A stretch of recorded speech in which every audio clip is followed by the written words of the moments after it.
Good morning student. Class 1/12 हमारी subject history lesson 5 की चल रहा है। हमारा आज टॉपिक है अंग्रेज का मराठा और मैसूर पर आक्रमण, इसके बारे में। तो मैं थोड़ा इसके बारे में देख लेते। पहले 18वीं शताब्दी में मराठा शक्ति भारत में एक प्रमुख शक्ति के रूप में स्थापित हो चुकी थी।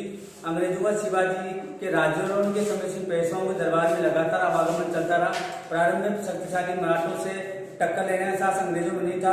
14 जनवरी 1761 को पानीपत के तटीय युद्ध में मराठों की पराजय से उनकी शक्ति को करारा आघात पहुंचा। अंग्रेज अवसर की तलाश में थे, क्योंकि मराठा शक्ति उनके लिए सबसे बड़ी चुनौती थी। पेज नंबर है भाई 91 हमारा, ये नोट कर लेना। पेज नंबर 91 पे हम पढ़ रहे हैं आज, ठीक है। तो 1772 में पेशवा माधवराव की मृत्यु के बाद में उसका भाई नारायण राव पेशवा बना, किंतु चाचा रघुनाथ राव जो पेशवा का अंगरक्षक भी था, उसने नारायण राव की हत्या कर 1773 में वो पेशवा बन गया। 1773 में नारायण राव पेशवा बना। यहाँ से घटनाक्रम चालू होता है। 1773 ईस्वी में नारायण राव पेशवा बना। नारायण राव पेशवा बना, ठीक है। ये 1773 ईस्वी में पेशवा बना। मराठा नेताओं द्वारा राघोबा के अनैतिक काम का विरोध किया गया है। मराठा सरदारों की सभा ने नाना फडणवीस के संघर्ष में नारायण राव के नवजात बच्चे को माधवराव द्वितीय के नाम से पेशवा बना दिया। पेशवा पद प्राप्त करने के अपदस्थ राघोबा ने बंबई की कंपनी सरकार से सहायता मांगी और सूरत की संधि की, ठीक है। दो यहाँ पे हो गए। बाकी मराठा सरदार थे, उसने नारायण राव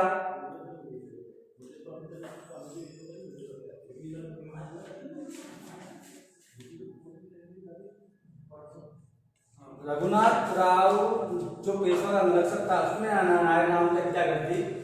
तो नारायण राव, यहाँ पे रघुनाथ राव पेशवा बना। रघुनाथ राव, जिसको राघोबा, ठीक है, इसने नारायण राव की हत्या कर दी। इधर नारायण राव का जो पुत्र था, जिसको नाम दिया गया था माधवराव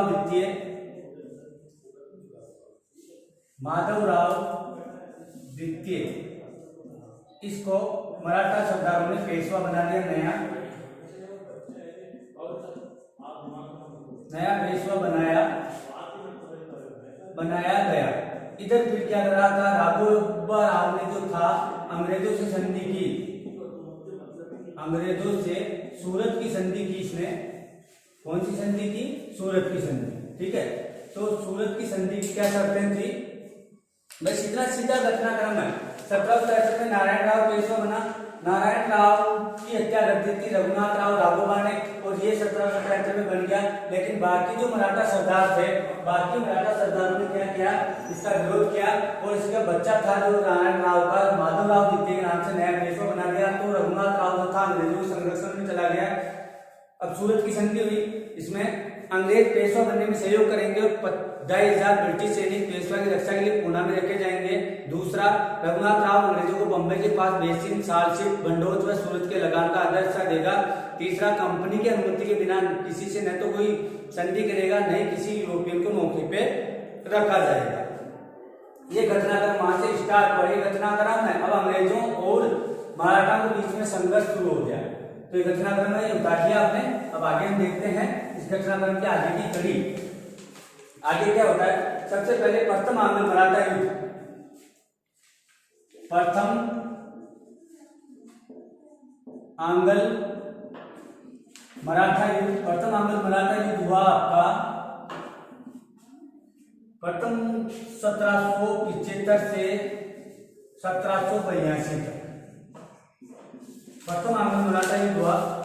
प्रथम आंग्ल मराठा युद्ध के कारण पढ़ लेता हूं, उसने इंपोर्टेंट नहीं है ज्यादा, बस हमें याद रखना। प्रथम आंग्ल मराठा युद्ध स्टार्ट हो गए।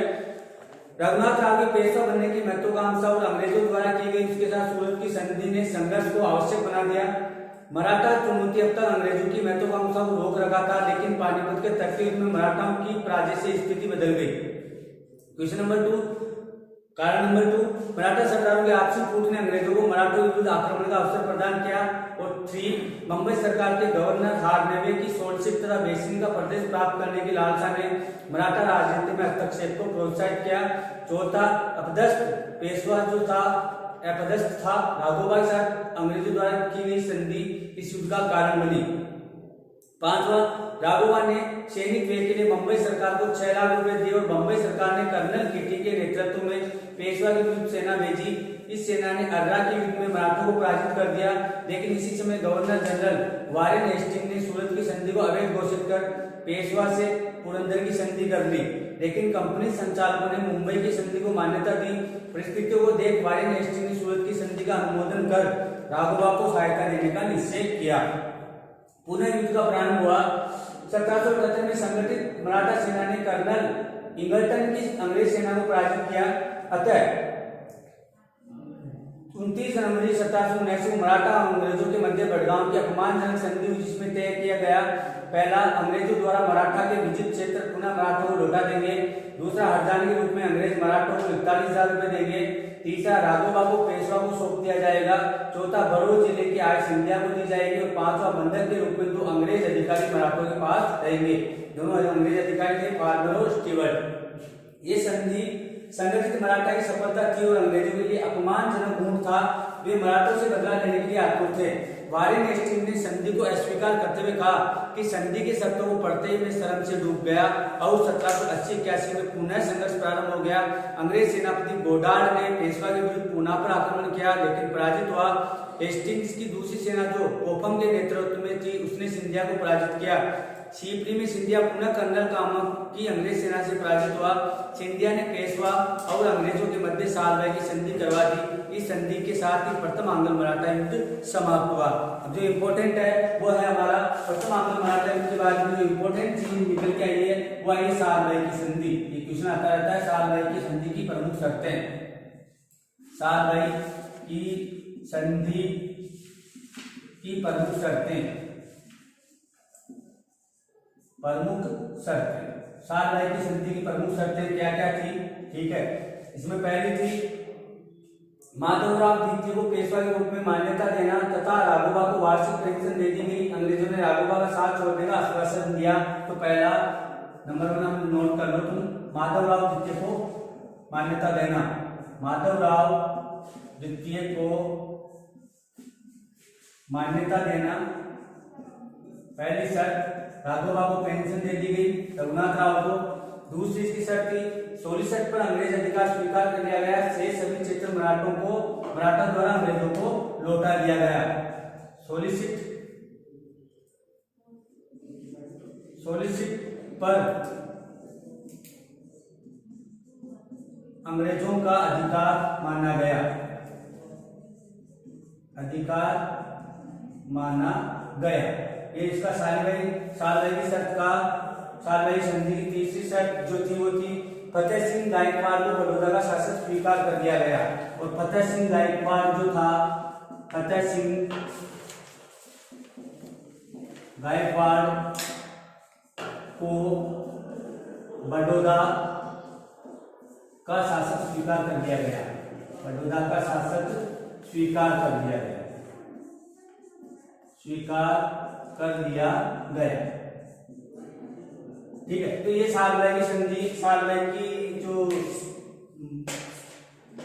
संधि हुई थी उसकी प्रमुख शर्तें 3 शर्तें हैं साल भर की। तीनों शर्तें उतार लीजिए कॉपी में, आप नोट कर लीजिए इनको। ठीक है,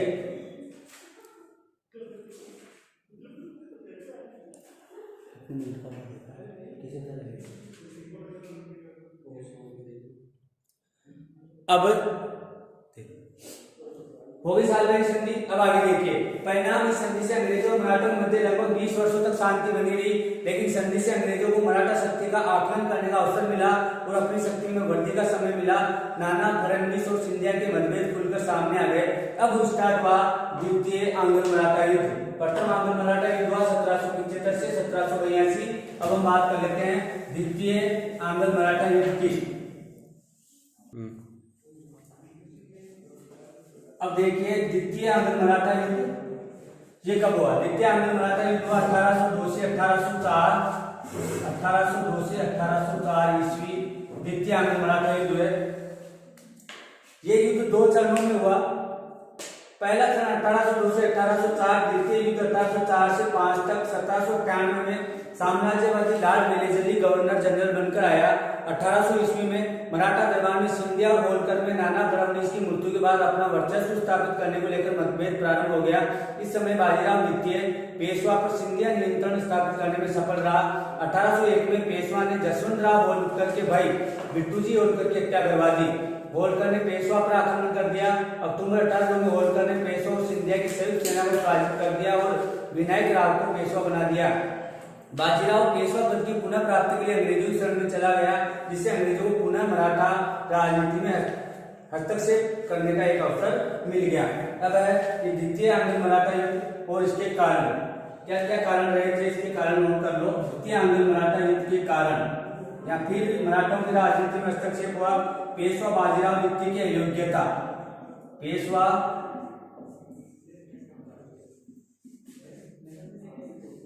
बाजीराव द्वितीय की अयोग्यता, ठीक है। इसका दूसरा पॉइंट है इसका मराठा सरदारों में आपसी द्वेष, मराठा सरदारों में आपसी फूट, ठीक है।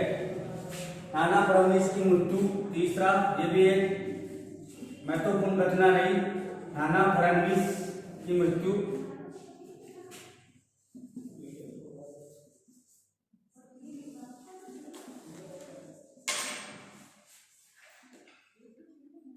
नाना फडणवीस की मृत्यु, ठीक है। और इसका चौथा पॉइंट रहा जो था साम्राज्यवादी महत्वाकांक्षा, साम्राज्यवादी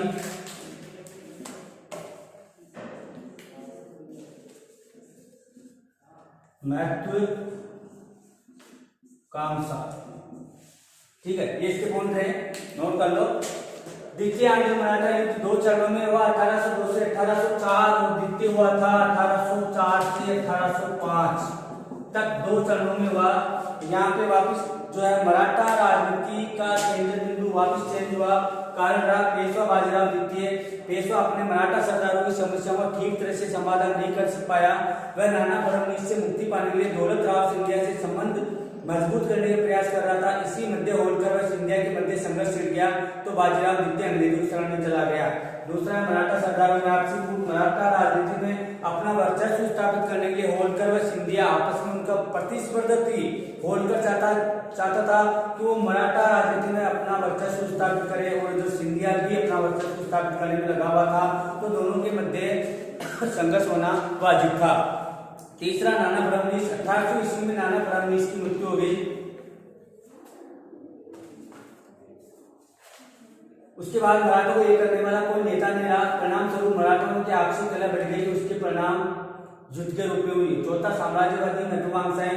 1798 में लॉर्ड वेलेस्ली गवर्नर जनरल बनकर भारत आया, जिसका मुख्य उद्देश्य अपने अंग्रेज साम्राज्य का प्रसार करना था। मराठों पर आक्रमण करने के उद्देश्य से अंग्रेजों ने अपदस्थ पेशवा के साथ बेसिन की एक संधि कर ली। अब अंग्रेजों से मराठों पर आक्रमण करने के लिए पेशवा जो था अपदस्थ था बाजीराव द्वितीय, ही गया था वहां पे अंग्रेजों के पास। उसने अंग्रेजों के साथ बेसिन की संधि कर ली 1802 में। कौन सी संधि की? बेसिन की। क्या चीज की शर्तें? स्थायी रूप से एक अंग्रेज सेना पुनः दरबार में रहेगी, जिसका वार्षिक खर्चा 26 लाख रुपए पेशवा अंग्रेजों को देगा। कंपनी की सहमति के बने बिना पेशवा न तो किसी से युद्ध करेगा, न ही संधि करेगा, न ही किसी यूरोपियन को अपनी सेना में रखेगा। सूरत शहर अंग्रेजों को सौंप दिया जाएगा। निजाम गायकवाड़ के साथ सभी विवाद अंग्रेजों को पंच बनाकर निपटाएगा। पेशवा ने निजाम के राज्य से छूट वसूली का दावा भी त्याग दिया। इस प्रकार 1803 में बाजीराव पुनः अंग्रेज सेना के संरक्षण में पेशवा बन गया। C.S. सरदेसाई ने लिखा है कि बेसिन की संधि ने शिवाजी द्वारा स्थापित मराठा स्वतंत्रता का अंत कर दिया। लॉर्ड कैल्सन ने लिखा है संधि ने अंग्रेजों को अंतहीन और विवादास्पद झगड़ों में फंसा दिया और साथ ही 3 महान शक्तियों से शत्रुता में उलझा दिया है। ठीक है, ये युद्ध मराठा सरदारों से उत्तर भारत और दक्षिण भारत में एक साथ लड़ा गया। दक्षिण भारत में अंग्रेजी सेना का नेतृत्व वेलेस्ली के पास था। भोसले ने अंग्रेजों से संघर्ष किया। अरगाम के युद्ध में पराजित होने पर भोसले ने अंग्रेजों से देवगांव की संधि कर ली। उत्तर में जनरल लेक ने सिंधिया की राजधानी ग्वालियर पर अधिकार कर लिया।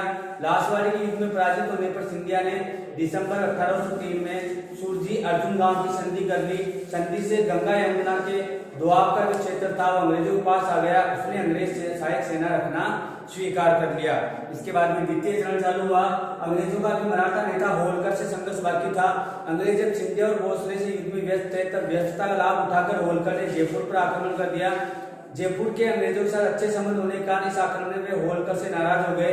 होलकर ने अपने क्षेत्र में 3 अंग्रेज अधिकारी विकर्ष, डॉन और धान उसको मौत के घाट उतार दिया। बेलेजरी ने कर्नल मॉनसन के नेतृत्व में होलकर के विरुद्ध सेना भेजी, जिससे होलकर ने मुकुंदरा के दर्रे में न केवल बुरी तरह पराजित किया वरन उनकी 5 बटालियन 6 कंपनियां बुरी तरह से नष्ट कर दी। इसके बाद होलकर दिल्ली की ओर बढ़ा, लेकिन कर्नल एक ने डीग के युद्ध में पुनः फर्रुखाबाद में होलकर को पराजित किया। होलकर ने अपने मित्र भरतपुर के राजा के यहाँ शरण ली, लेकिन भरतपुर घेर लिया किंतु अधिकार न कर सका। जाटों व मराठों की वीरता से शत्रु अंग्रेज सैनिक मारे जाने से अंग्रेजों का मनोबल टूट गया व कंपनी प्रशासन भी हिल गया। 1805 में कार्नवालिस को पुनः भेजा गया, लेकिन शीघ्र ही उसकी मृत्यु हो गई। इसी वर्ष उसका उत्तराधिकारी जॉर्ज बार्लो ने मराठाओं के साथ शांति व मैत्री की नीति अपनाने का निश्चय किया। नवंबर 1805 में सिंधिया ने नई संधि की, जिसके अनुसार चंबल नदी की दोनों की सीमा मान ली गई। होलकर से संघर्ष अनिर्णित रहा, लेकिन इसकी शक्ति कम हो गई। अंग्रेजों को होलकर के मध्य 1800 में राजपूत घाट की संधि हो गई। इससे होलकर ने उत्तरी क्षेत्रों में प्रदेशों से अपना अधिकार छोड़ना पड़ा। अंग्रेजों ने होलकर को टोंक व रामपुर के क्षेत्र लौटा दिए। होलकर ने राजपूताने के आंतरिक मामले में हस्तक्षेप नहीं करने का वचन दिया, तो राजपूतानों के आंतरिक मामलों में वो हस्तक्षेप नहीं करेगा। इसके बाद में अंतिम हमारा करते हैं आंग्ल मराठा युद्ध 1817-18 द्वितीय हो गया। उसके बाद में तृतीय लिख लीजिए आप, द्वितीय के बाद में इसके कारण हो गए, ठीक है। अब तृतीय जो हुआ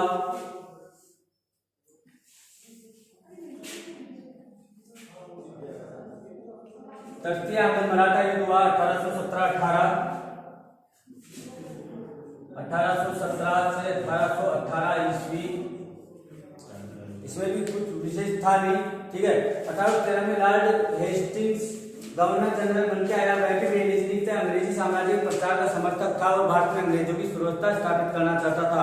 पेशवा ने अपनी मंत्री त्र्यंबक राव की सहायता से मराठा संघ के अध्यक्ष के रूप में कार्य करने का प्रयास किया, लेकिन हेस्टिंग्स के निर्देशानुसार पूना में ब्रिटिश रेजिडेंट एल्फिंस्टन ने पेशवा से नई संधि के लिए बाध्य किया। 13 जून 1817 में की गई संधि के अनुसार पेशवा ने मराठा संघ के अध्यक्ष को त्याग दिया। 5 नवंबर 1817 को दौलतराव सिंधिया के साथ भी नई संधि की गई, जिसके अनुसार पिंडारियों को सहयोग नहीं करने का वचन दिया गया। राजपूतों से सीधे संधिया करने का अधिकार अंग्रेजों को सिंधिया से प्राप्त हुआ। पेशवा ने इस दिन पूना स्थित ब्रिटिश रेजिडेंट पर आक्रमण कर दिया। रेजिडेंट एल्फिंस्टन को भागकर एक सैनिक सामने की शरण लेनी पड़ी। उसके साथ ही तृतीय मराठा युद्ध प्रारंभ हो गया। पेशवा के साथ होलकर व भोसले रहे, जबकि सिंधिया व गायकवाड़ युद्ध से पृथक रहे। फरवरी 1818 में अष्टी के युद्ध में पेशवा की अंतिम पराजय हुई। उस प्रकार मराठा संघ का विघटन हो गया। 18 जून 1817 को मेलकॉम ने पेशवा से संधि कर ली। उसके अनुसार पेशवा पद समाप्त कर उसे 8 लाख रुपए की पेंशन दे बिठूर भेज दिया गया। 1852 में उसकी मृत्यु हो गई। भोसले सीता बल्दी के युद्ध और होलकर मदीपुर के युद्ध से अंग्रेजों से पराजित हुए। अंग्रेज व होलकर के मध्य मंदसौर की संधि के साथ ही अंग्रेजों का भारत में प्रभुत्व स्थापित हो गया, ठीक है। तो ये थे आंग्ल मराठा युद्ध जो 3 चरणों में हुए। तीनों चरण आज हमने पढ़े, अंग्रेज और मराठा युद्ध। अब नेक्स्ट वीडियो में हम पढ़ेंगे अंग्रेजों का मैसूर पर आक्रमण और मैसूर दक्षिण भारत में जो मैसूर कर्नाटक जो था उस पर किस प्रकार वहाँ के शासकों ने अंग्रेजों के साथ जो है संघर्ष किया और उसके क्या नतीजे रहे। मिलते हैं नेक्स्ट वीडियो में। इस वीडियो को आप ढंग से देख लेना। पेज नंबर 93, ये 90 में लिखा हुआ है, 91 से 92 और 93 कर लेना आप। 93 तक हमारा पूरा हो चुका है। इसके आगे मिलते हैं नेक्स्ट वीडियो में। ओके, धन्यवाद, गुड बाय। वीडियो अवश्य देखें और कोई अगर आपको चीज पसंद नहीं आई तो व्हाट्सएप के माध्यम से मुझसे जरूर पूछे। Good bye.